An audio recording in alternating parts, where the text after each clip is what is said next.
I'd now like to welcome our first speaker for the day, Australian Labor MP and Shadow Minister for International Development, the Pacific and Defence, Pat Conroy. He's been a Labor member since the age of 15. He's been active, so we did have the board met with him earlier this year and had a really interesting discussion about his activist roots in the union movement. But he's also later in life he's worked as an economic advisor in the areas of climate change, industry, and defence, and he has probably a sprawling portfolio. But as we've been learning yesterday, the issues of security, of climate, of development are all coming to sharp focus in the Pacific. So it's a great pleasure. Please give a warm round of applause for Pat Conroy.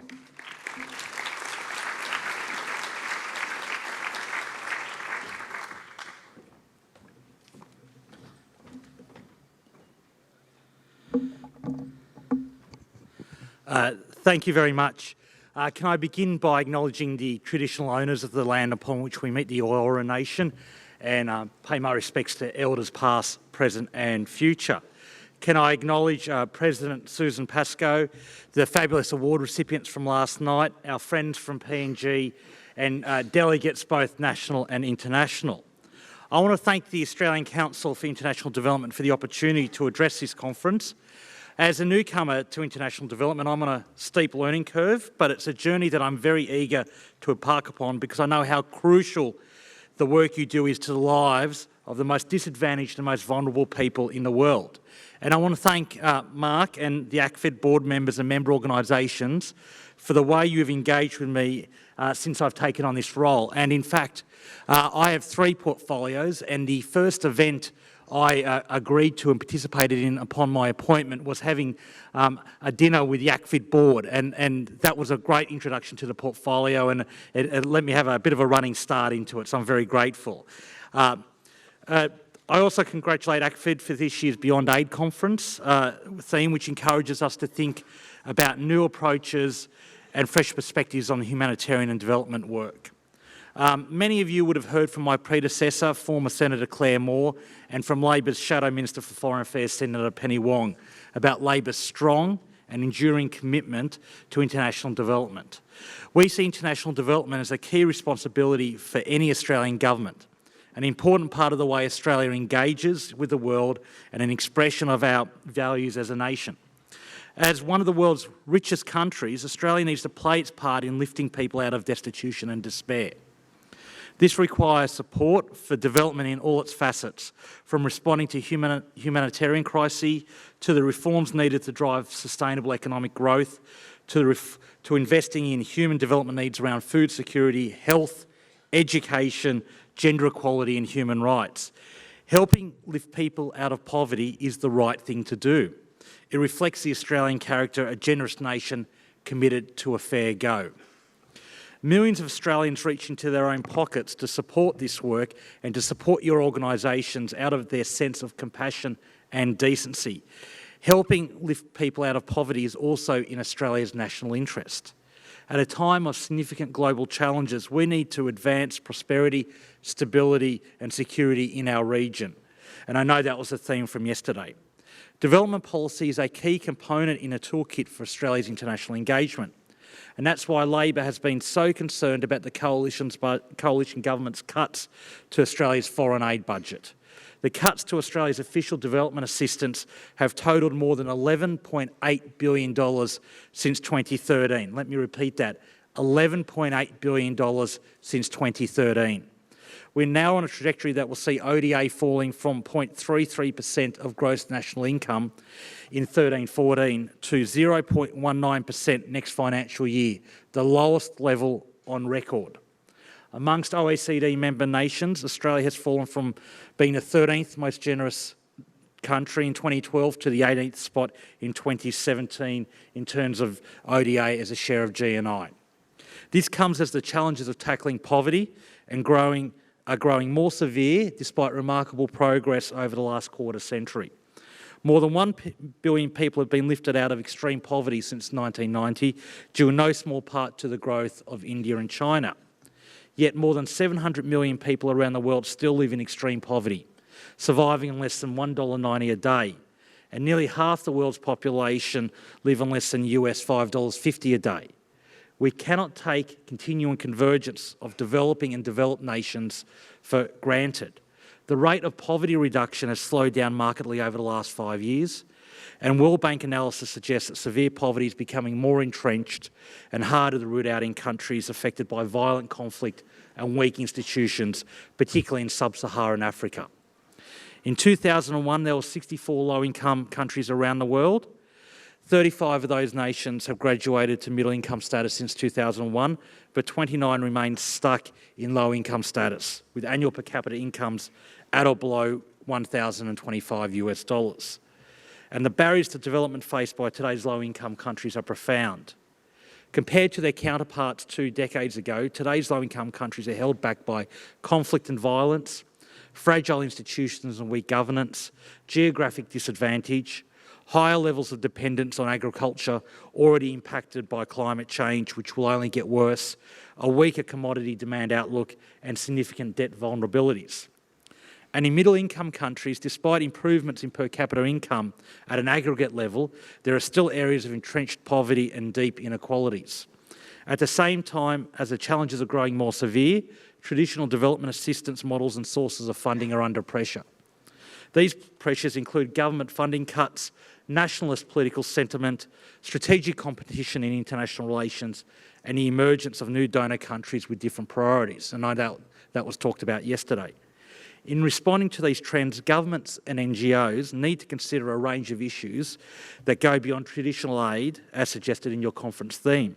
And I want to canvass 3 areas for your consideration. The first goes to pressures on ODA budgets and the domestic political arena. In democratic systems, politicians respond to voters. Yet evidently the coalition has seen the aid budget as a pool of funding it can raid with impunity. Notwithstanding criticism from the opposition, sustained representations from the sector and deep concerns expressed by tens of thousands of Australians, the cuts continue. This is despite the fact that hundreds of thousands of Australians are regular supporters of aid organisations. And it is despite the fact that the need to fight poverty brings together organisations ranging from churches and faith-based communities to service groups like the Rotary Movement, and from major corporations and wealthy philanthropists to community organisations and social justice campaigners. The sector, understandably, does not seek to get involved in partisan activities, yet there is an apparent mismatch between the breadth of its support base, the understanding of aid in the wider community, and the political incentives faced by the coalition government. Labor went to this year's election with a policy of increasing ODA as a share of GNI each year from our first budget. While we did not prevail at the election, we will continue to hold the government to account. Yet the cumulative impact of the coalition's cuts is so large that the sector now faces a stark reality.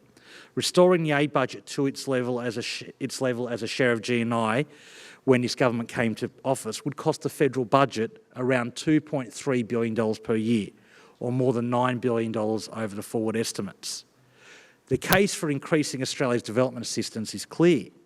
The budget is projected to achieve a surplus this year, removing the only rationale ever provided by the coalition for the cuts. And the cuts have been so severe that the aid budget is now inadequate to meet the government's own foreign policy priorities, including the Pacific Step-Up. The need to increase Australia's development presence in the Pacific as part of the Prime Minister's Step-Up foreign policy can now only be accommodated by cutting development assistance for other countries in our region. Australia's assistance to the Pacific is coming at the expense of cuts to Australia's contribution to multilateral institutions and assistance to middle-income countries. For example, it is incredibly irresponsible to gut Australia's aid to Pakistan, but that is what has occurred to fund the Step-Up. And that's a perverse outcome which is undermining Australia's foreign policy and security interests. Yet the policy case for boosting aid will need to be supported by political action if this government is to be persuaded of the need for change. And as supporters of international development, we will need to work hard and to develop more effective and well-targeted political strategies to reverse the cuts. Delegates, the second set of issues beyond aid goes to the place of the private sector in financing international development. Official development assistance around the world is measured in billions of dollars. Yet the World Bank has noted that eliminating extreme poverty by 2030 and boosting income growth amongst the world's poorest 40% will cost trillions of dollars every year. The bank's former president, Jim Yong Kim, has argued that accelerating inclusive and sustainable growth requires a new approach towards financing development, one that helps make the global market system work for everyone and the planet. And private sector funding sources will have a critical role to play. The emergence of new sources of funds and new players in development finance is examined in The Business of Changing the World, the recent book by DevX co-founder Raj Kumar. One of the most notable new sets of players are billionaire philanthropists. Kumar calls them disruptors with deep pockets. He notes that there are around 2,000 billionaires around the world with combined assets worth some $9 trillion US dollars. That's trillion US dollars. Just over 200 of these individuals have signed the Giving Pledge, committing to donating more than half their wealth to philanthropic causes. As Kumar puts it, that means a tidal wave of philanthropic funds is looming, based on existing commitments over $500 billion or more than 150 years of Australians' current levels of ODA. Donors like the Gates Foundation and Michael Bloomberg are on track to be giving away as much as government spend on ODA. And impact investing is another alternate funding source for promoting development. Development finance institutions can also help bridge the gap between private investment and public aid. And economic growth is needed to generate shared prosperity. In the poorest countries, however, the private sector's contribution to growth is constrained by the lack of access to finance, poor infrastructure and a lack of education and skills amongst the local labour force. DFIs like the World Bank's International Finance Corporation, the UK's Commonwealth Development Corporation or the new US International Development Finance Corporation reduce these barriers by supporting projects in low and middle income countries in conjunction with foreign investors. The growth of financing committed by DFIs is estimated to have grown from around US $12 billion in 2000 to $87 billion by 2017, up from 22% of all ODA in 2000 to 60% in 2017. The new Australian Infrastructure Financing Facility for the Pacific also provides an opportunity to expand the role of the Australian Government in providing finance for infrastructure projects, including in partnership with the private sector.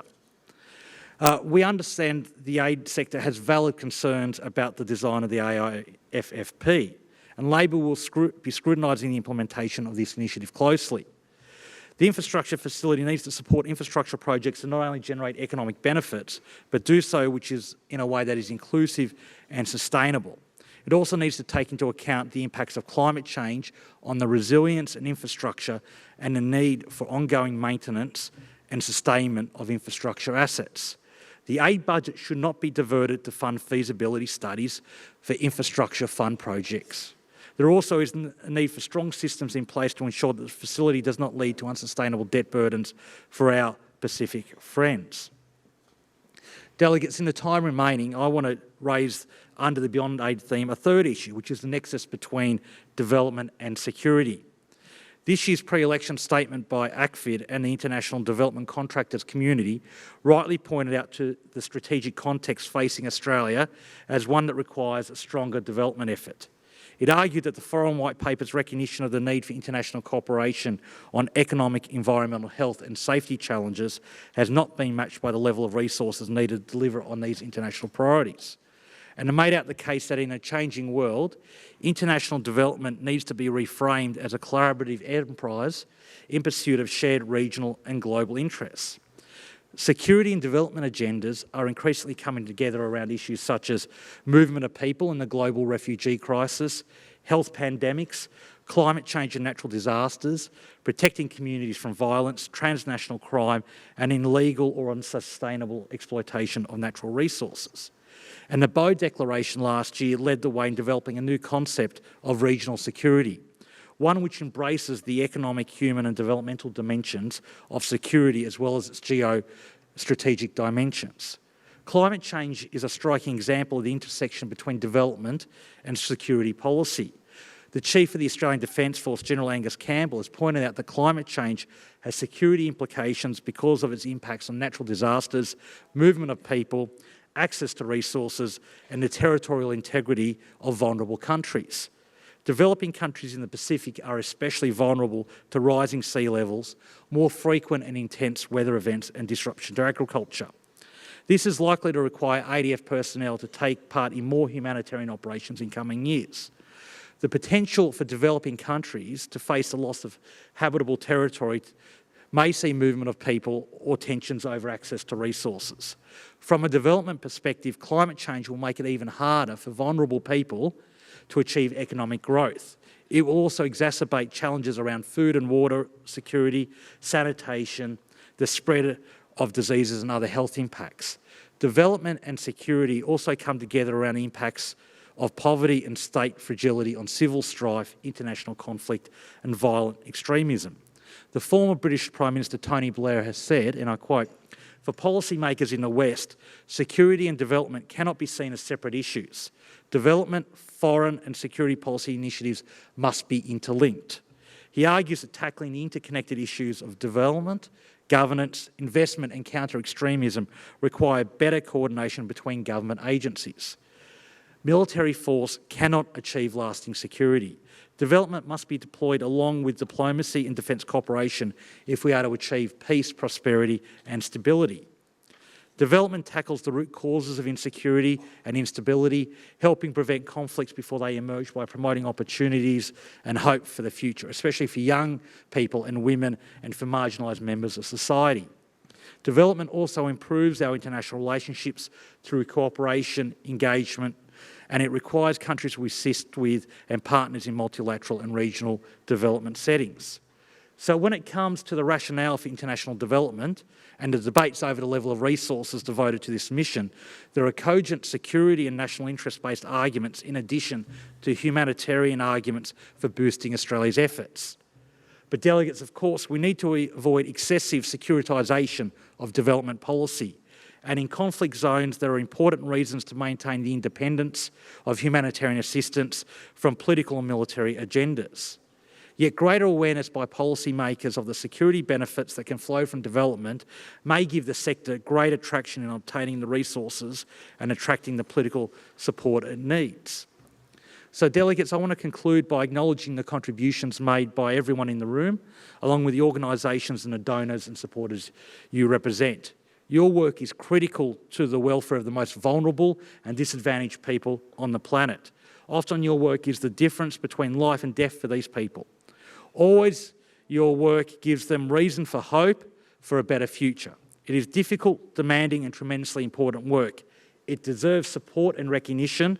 On behalf of Federal Labor, thank you for all your efforts. I look forward to continuing to engage with and learn from Australia's development community, and I wish you the best of luck for the rest of your conference.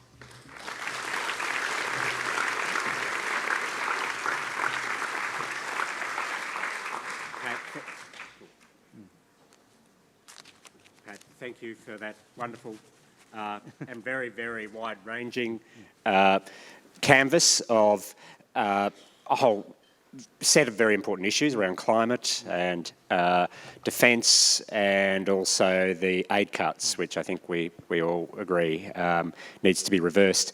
We've got time for one question. So first come, first served. Don't be shy. Come on. Thank you.